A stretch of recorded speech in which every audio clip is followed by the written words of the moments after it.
Hello guys, இந்த வீடியோவில் பார்த்தீங்கன்னா நம்ம வந்து மெட்டீரியல் வந்து கலரிங் வந்து எப்படி சூஸ் பண்ணுறதுன்னு பார்ப்போம். ஸோ ஃபஸ்ட் நான் ஒரு 4 ஆப்ஜெக்ட் வந்து கிரியேட் பண்ணி வச்சுருக்கேன். ஸோ ஃபஸ்ட் நான் ஒரு ஆப்ஜெக்ட் வந்து செலக்ட் பண்ணிட்டு மெட்டீரியல் ப்ராப்பர்ட்டிஸ் போயிட்டு இதில் வந்து நியூ மெட்டீரியல் வந்து கிரியேட் பண்ணுறேன். ஸோ இதில் வந்து நான் வந்து பேஸ் கலர் வந்து நான் வந்து சேஞ்ச் பண்ணிக்கிறேன். ஸோ நான் வந்து க்ரீன் கலர் மாற்றிக்கிட்டேன். ஸோ இந்த கலர் வந்து உங்களுக்கு விசிபிளாக தெரியும்னா நீங்கள் வந்து சாலிட் மோடில் வந்து வியூபோர்ட் ஷேடிங் வந்து சேஞ்ச் பண்ணிக்கணும். ஸோ அப்போனா தான் உங்களுக்கு வந்து கலர் வந்து விசிபிளாக தெரியும். ஸோ இப்போ இந்த க்ரீன் கலரே இந்த 3 ஆப்ஜெக்ட்டுக்கும் வந்து அப்ளை பண்ணுவோம். ஸோ அதே மாதிரி அந்த ஆப்ஜெக்டை செலக்ட் பண்ணிட்டு இதில் க்ரீன் கலர் வந்து கொடுக்குறேன்.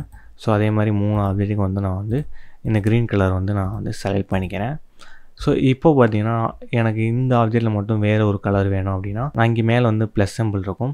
ஸோ அதை கிளிக் பண்ணிவிட்டு நியூ மெட்டீரியல் வந்து க்ரியேட் பண்ணிட்டு ஸோ இதுக்கு வந்து நான் வந்து வேறு கலர் வந்து கொடுத்துக்கிறேன். ஸோ இப்போ பார்த்தீங்கன்னா எனக்கு வந்து இந்த வேறு கலர் வந்து நான் இன்னொரு ஆப்ஜெக்ட் வந்து செலக்ட் பண்ணிவிட்டு ஸோ அந்த கலர் வந்து நான் செலக்ட் பண்ணிக்கிறேன். ஸோ இப்போ பார்த்தீங்கன்னா எனக்கு அந்த கலர் வந்து சேஞ்ச் ஆகிடுச்சு.